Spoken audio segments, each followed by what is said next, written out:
Muy buenos días, alumnos. Espero que estén bien de salud, que estén bien en todo sentido, ¿no? Estamos fin de semana, viernes, ya culminamos la semana con literatura. Y bueno, pues el día de hoy vamos a tratar un tema de la corriente del romanticismo francés, ¿no? El romanticismo nace en Alemania, ¿ya? A mediados del siglo XV. Posteriormente, ya llega a los países, ¿no?, que son límites, como por ejemplo en este caso Francia, Italia, ¿no?, España. Llega así la corriente del romanticismo francés, del romanticismo alemán, ¿no? En Francia, el máximo exponente sobre el romanticismo es Victor Hugo, ¿ya? Victor Hugo. Es un escritor francés, se dedicó a la política, ¿no? Se dedicó a escribir novelas, poesías, ¿no? Fue miembro de la Real Académica Francés, vamos a verlo posteriormente, y así ocupó grandes cargos en Francia, ¿ya? El Victor Hugo es el que estamos viendo acá en la portada, ¿no? Escribió Los Miserables, escribió Nuestra Señora de París, ¿no? Y entre otras obras, versos, novelas, y también escribió poesías, ¿no? El día de hoy, para empezar, el romanticismo francés con Los Miserables, que es, vamos a leer Los Miserables, ¿ya? Y vamos a ver un video que se va a demorar un poco, pero es importante, ya es trascendente que veamos este video porque trata, ¿no?, sobre qué ocurrió en esas épocas, ¿no?, lo que pasó en esas épocas, ¿no?, Los Miserables. Vamos a ver el video, ¿ya? Un ratito.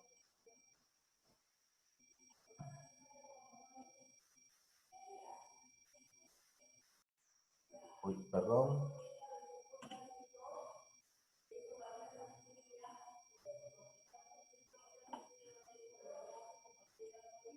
Ahí está. Tengan atención, ya. Entiendan, porque se demora un poquito, 12 minutos, ¿ya? Draw My Life, Los Miserables, Victor Hugo.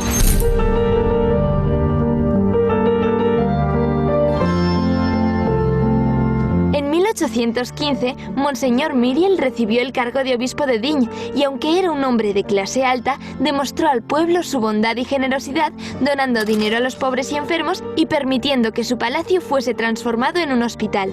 Meses más tarde, llegó Jean Valjean a Digne en busca de alojamiento tras haber estado 19 años en la cárcel. Pero todo sitio en el que preguntaba lo rechazaba cuando mostraba su tarjeta de expresidiario, hasta que le tocó la puerta a Myriel, quien le permitió dormir y comer en su casa. Mientras Myriel dormía, Valjean robó sus cubiertos de plata y escapó de la casa.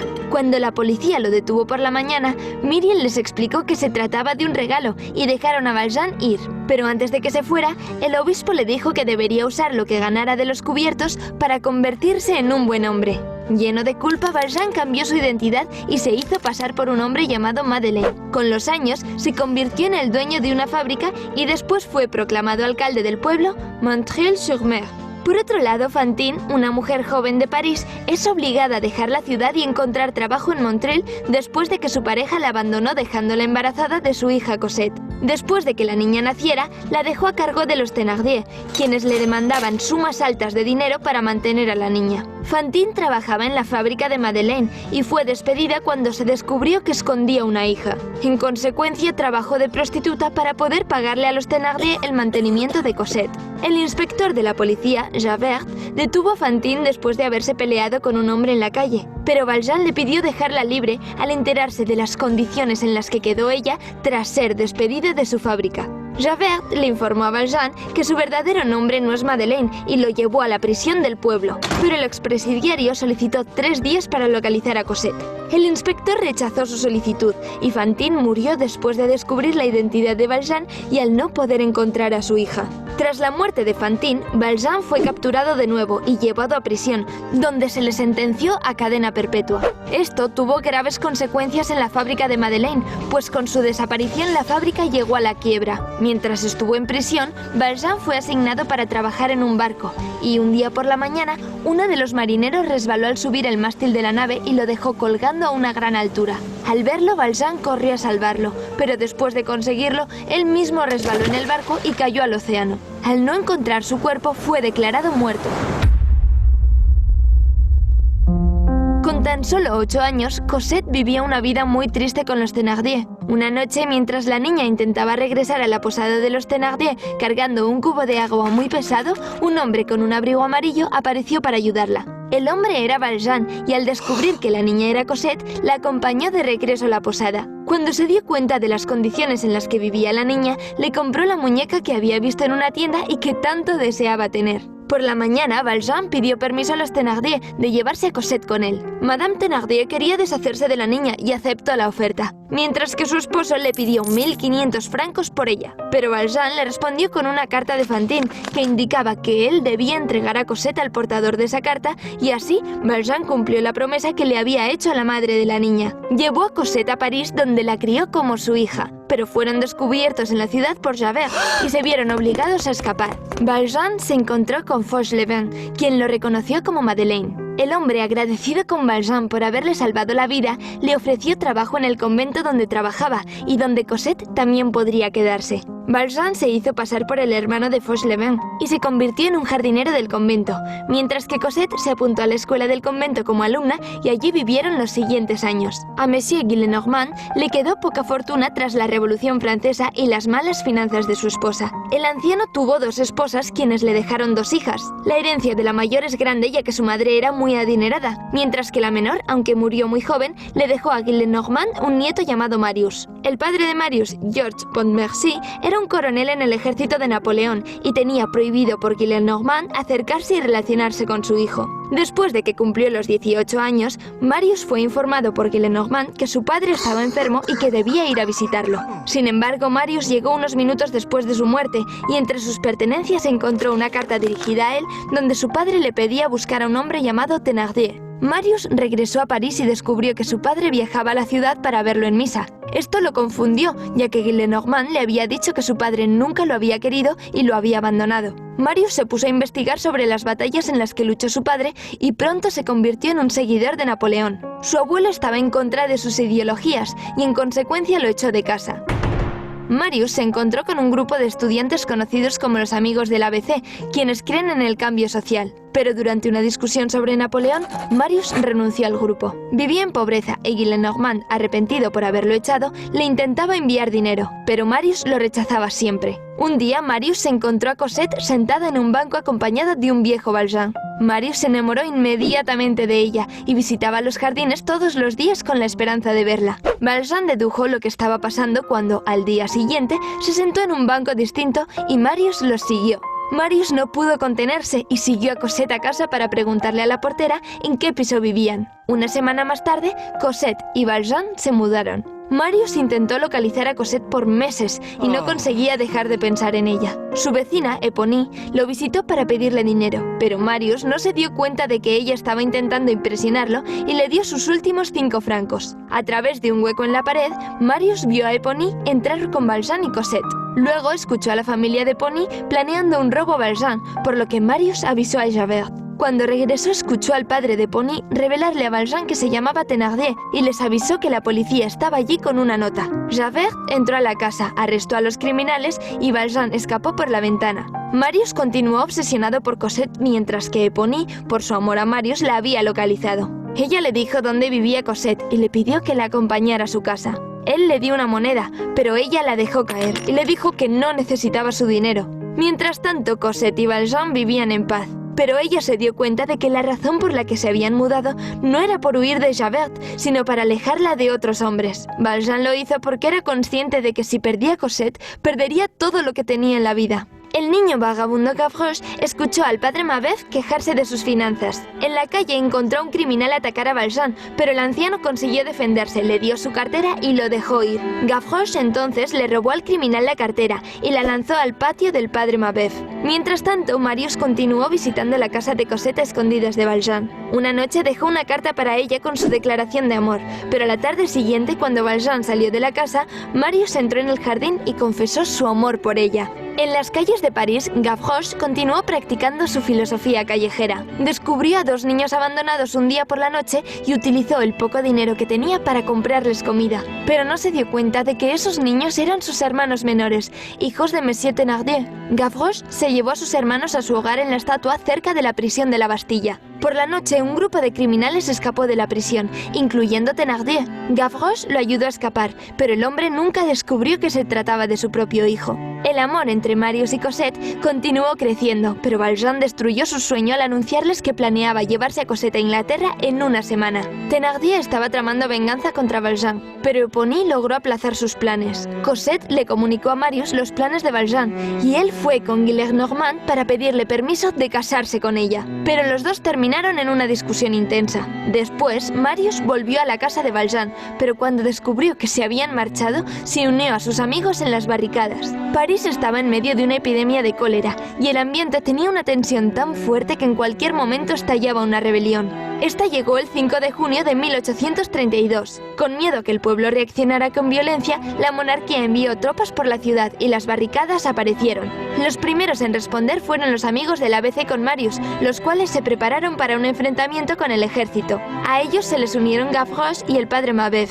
El grupo levantó barricadas en la ciudad con ayuda de Gavroche para organizar su defensa. Los revolucionarios construyeron barricadas con objetos ordinarios y se sentían optimistas con la caída de la noche. Cuando terminaron la construcción, esperaron a las tropas y uno de ellos descubrió que uno de los hombres que se había unido al grupo era Javert y lo tomaron como prisionero. Enfadado, desolado y con ganas de morir, Marius cogió las dos pistolas que le había dado Javert y se dirigió al centro de París caminando como hombre muerto. Las tropas llegaron y el grupo condenó a Javert a muerte, pero lo dejó vivir con la esperanza de cambiarlo por un prisionero del ejército. Marius fue salvado por Eponine disfrazada y antes de morir ella le entregó una carta donde Cosette revelaba su ubicación. Él le escribió una carta informándole que moriría en las barricadas y la envió con Gavroche. El niño encontró a Valjean, quien le quitó la carta y le dijo que se la entregaría a Cosette. Cuando la leyó, Valjean cambió de opinión sobre Marius y se dirigió a las barricadas vestido con el uniforme de la Guardia Nacional. Valjean apareció para unirse al grupo en la batalla. El líder del grupo ordenó la ejecución de Javert cuando escuchó que las tropas se acercaban. Valjean se ofreció a hacerlo, pero en el último momento le dijo su nombre real y lo dejó libre. Las tropas atacaron la barricada y Marius recibió un disparo, pero Valjean lo recogió en sus brazos y lo llevó por el drenaje de la ciudad. Lograron salir gracias a Thénardier y en la salida se encontraron con Javert. Valjean le pidió llevar a Marius con su abuelo y después de hacerlo le pidió ver a Cosette una última vez. Después de dejar a Valjean en su casa, Javert no sabía si entregarlo a la policía o dejarlo ir. Escribió una carta al jefe de la policía parisina, caminó hasta el río Sena y después de mirarlo unos momentos se lanzó y murió ahogado.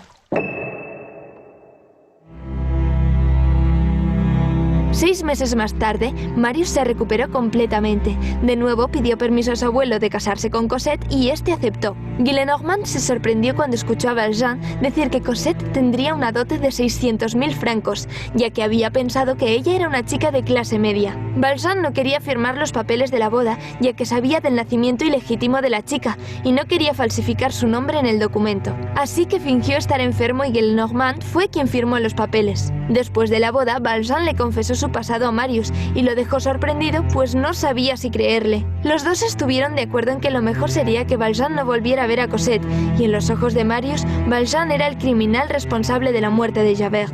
Marius se aseguró de alejar a Cosette de Valjean. El anciano cayó en una depresión al pensar que había perdido a Cosette para siempre y cayó enfermo deseando que llegara el momento de morir. Unas semanas más tarde, Thénardier visitó a Marius y le dijo que tenía información de Valjean para venderle. Marius le pagó y Thénardier le reveló que Valjean no había matado a Javert y que en realidad había sido quien lo salvó de la barricada.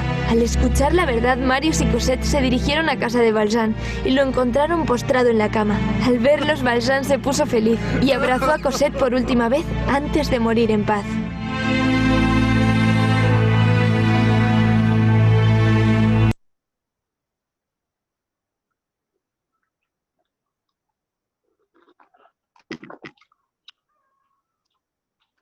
Ahí está. Muy bien. Entonces, el cuento ha sido un poco largo, extenso, no es un resumen en realidad, pero vale la pena porque nos habla de una novela trágica, ¿no? De una novela trágica que pasaron muchos episodios, muchos acontecimientos.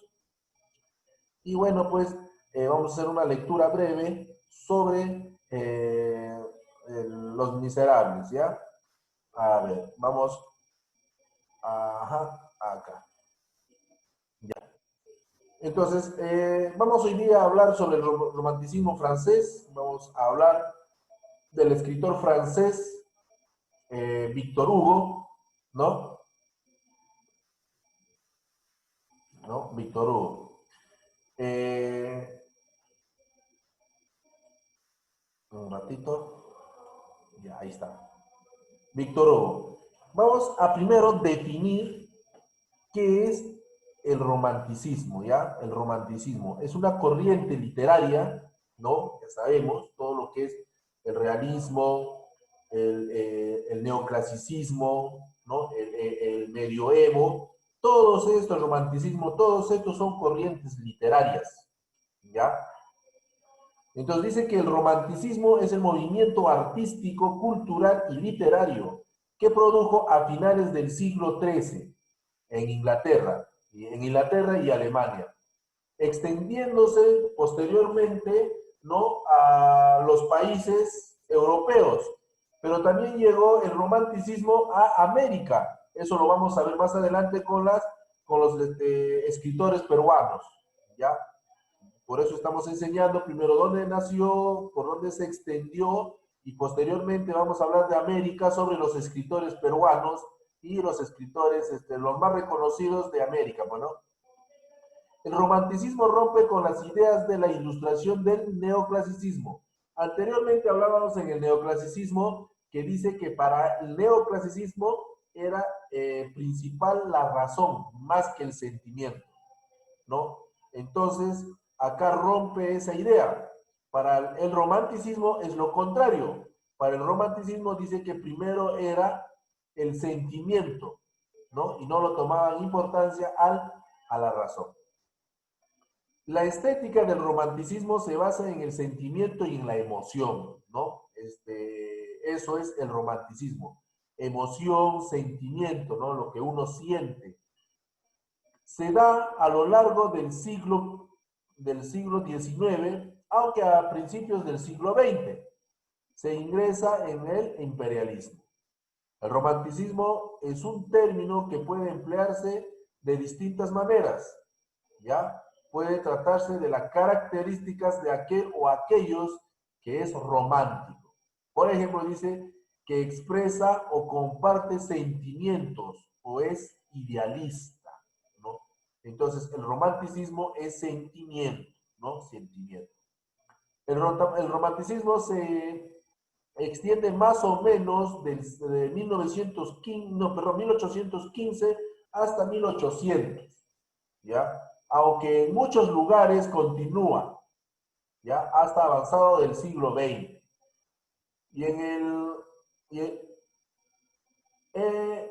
Distinguimos el romanticismo temprano o tardío, que comienza en el año 1850. Ahora vamos a ver el romanticismo. Dice, surge en Alemania con el grupo Sturm und Drang. Sturm und Drang significa tormenta y pasión, ¿ya?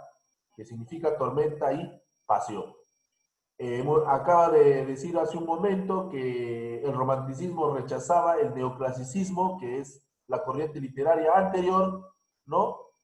En Francia, la obra teatral Hermani de Víctor Hugo da el nacimiento oficial al romanticismo, ¿no? En Francia, entonces, con esta obra teatral, Hermani da como inicio a esta corriente literaria que es el romanticismo. Vamos a ver las características del romanticismo. Se da valor a lo nacional, ¿no? Y también a lo popular. Lo popular significa al pueblo, ¿no? Se da valor al pueblo y se da valor a la nación. Los sentimientos son más importantes que la razón, ¿ya ves? Entonces, para el romanticismo, el sentimiento es más importante, ¿no?, que la razón. Gran preocupación por la historia, ¿no? Se preocupaban por la historia. Culto al yo, el individualismo. Ansias de libertad, ¿ya? Esas son las características que daba en la corriente literaria del romanticismo. Temas del romanticismo son diversos temas que se abordaban, ¿no?, en las obras románticas que se escribían en ese entonces. Uno de ellos era la libertad, ¿no? También se trataba temas del amor y de la muerte, ¿no? Se trataba también temas de la religión, de la crueldad y el mundo de la cárcel. Todos estos ejemplos del romanticismo de estos temas abordaban en unas novelas, ¿no?, que escribieron los romanticismos, los autores del romanticismo, ¿ya? Vamos a hablar un poco de Víctor Hugo, que estamos, uno de los máximos exponentes francés, ¿no?, del romanticismo. ¿Qué más? A ver, dice que él era poeta, novelista, dramaturgo y político francés. Les estaba contando al inicio de la clase que no, Víctor Hugo fue reconocido y representante en muchas cosas en su país, ¿no?, en Francia. Fue poeta, dramaturgo, político francés, mayor representante del romanticismo en su país. Planteó las bases del romanticismo en su obra teatral Cromwell, o también en la otra obra que dijimos, ¿no?, que anteriormente lo dije, ¿no?, Germán. Fue miembro de la Academia, fue miembro de la Asamblea Nacional Francesa, fue senador francés y de la Academia Francesa, ¿no? Tuvo cargos importantes en Francia, ¿no? Su obra posee un espíritu renovador y una fuerza vital sin igual. Muestra su profundo conocimiento del ser humano y su interés por la historia. La mayoría de sus personajes evidencian deseos de libertad y de justicia, ¿no? Entonces, acá ya hablamos sobre Víctor Hugo, ¿no?, que tuvo cargos importantes en su país, ¿no?, y parte de lo que escribía, pues, él en sus novelas. Obras más destacadas de Víctor Hugo, ¿no? Por ejemplo, en poesía escribió Hojas de Otoño, ¿no? En teatro escribió Cromwell y Germán, ¿no? Dos teatros que realizó. En la narrativa escribió Nuestra Señora de París, ¿no?, y Los Miserables. Aquí quiero remontar un poco, ¿ya? Nuestra Señora de París trata sobre Quasimodo. Ustedes tal vez han visto el dibujito ¿cómo se llama? Quasimodo y la Bella, ¿no? El jorobado, un dibujito de Walt Disney, ¿ya? Eso más o menos trata, para que se den cuenta, trata de Nuestra Señora de París, ¿ya? Y Los Miserables, que ahorita vamos a ver el resumen. O ya lo vieron, ¿no? Ya lo vimos el resumen. Los Miserables, autor Víctor Mariel Hugo, nació en el año 1802 a 1885, ¿no? Nacionalidad francesa o Francia. Género literario, narrativa, nos narra un episodio, ¿no? Especie literaria, novela, ¿ya? Movimiento literario, romanticismo francés. Forma de composición, la obra está escrita en prosas narrativas, en una novela romántica. El tema principal es que describir al tiempo de condena la injusticia social de Francia en el siglo XIX, mostrarnos que las personas pueden rectificar sus errores y convertirse en entes de bien para la sociedad. Hemos visto el video, ¿no? En un principio fue condenado, ¿no? Posteriormente salió de la cárcel, ¿no?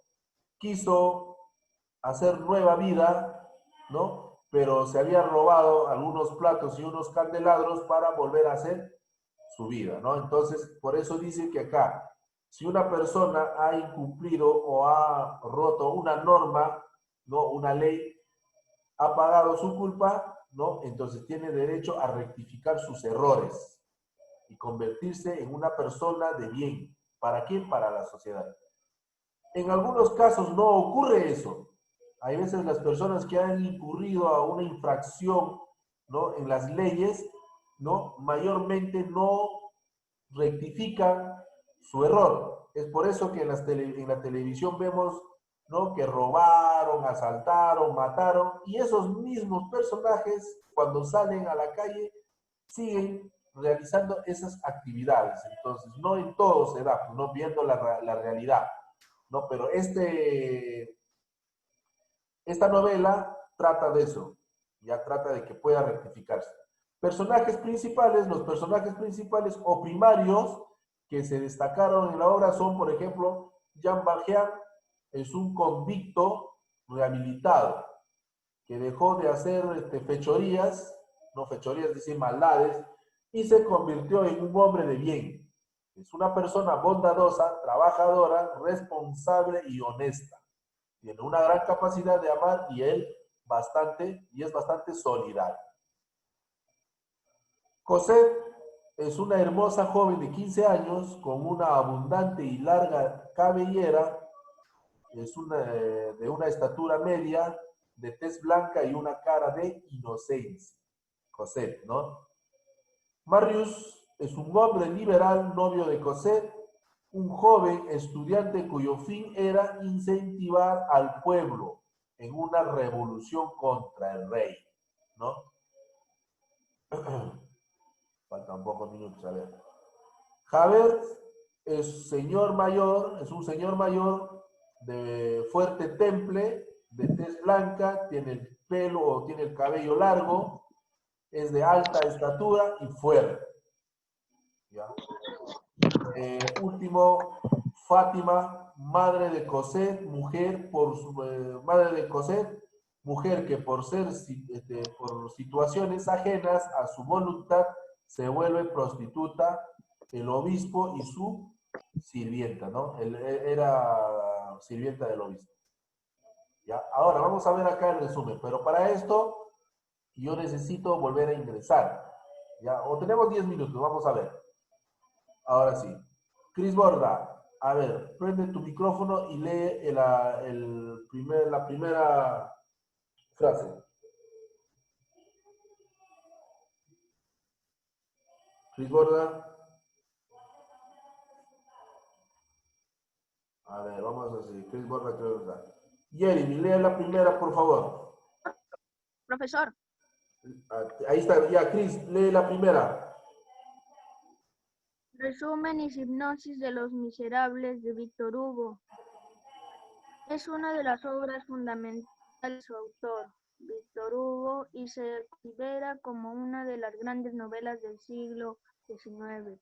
Paradigma del romanticismo francés que analiza sin dar tregua al lector. La sociedad francesa de su época, ambientada durante los secuencias de la rebelión en junio de 1832, Víctor Hugo presentaba gran parte de su propio ideario político. Muy bien, diario político, muy bien. Ya, Jeremy, lee la siguiente.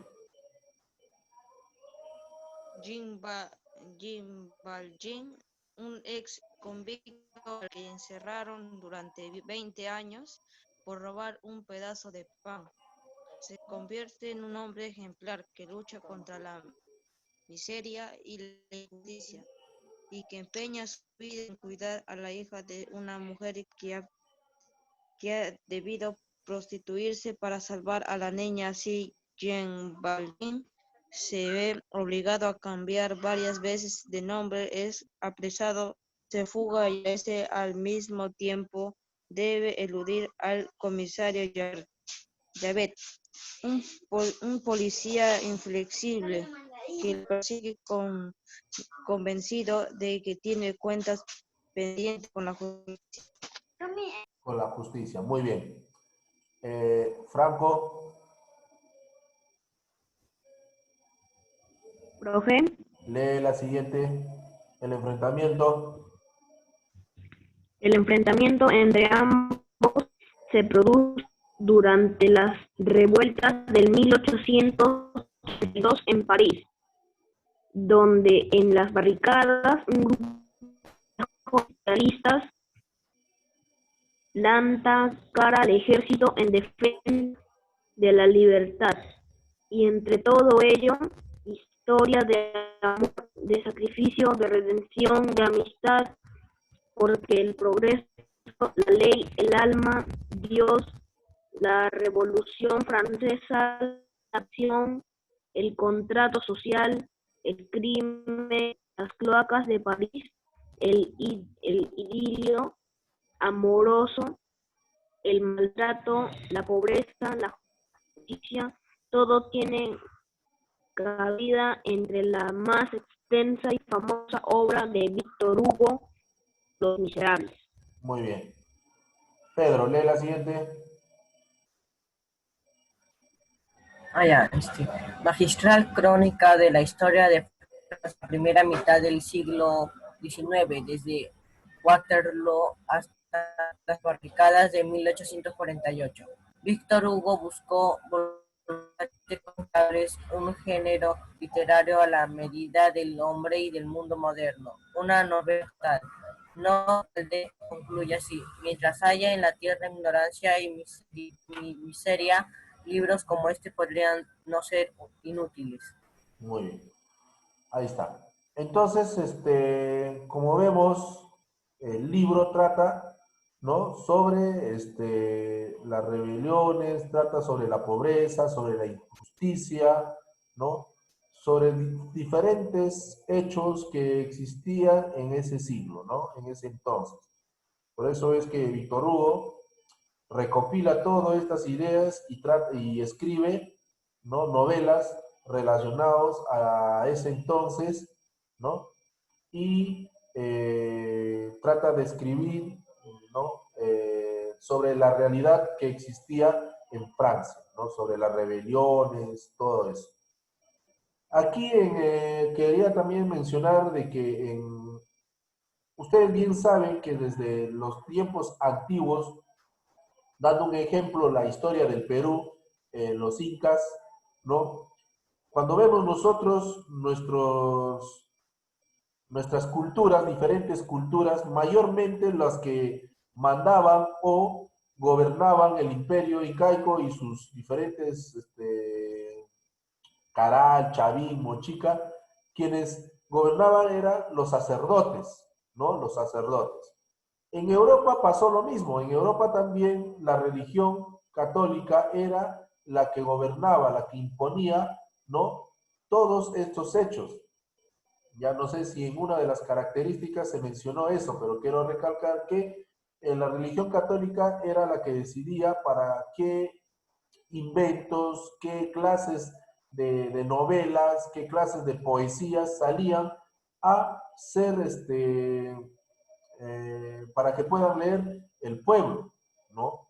También eso, parte de eso también habla sobre en la novela de Víctor Hugo, ¿no? En Los Miserables.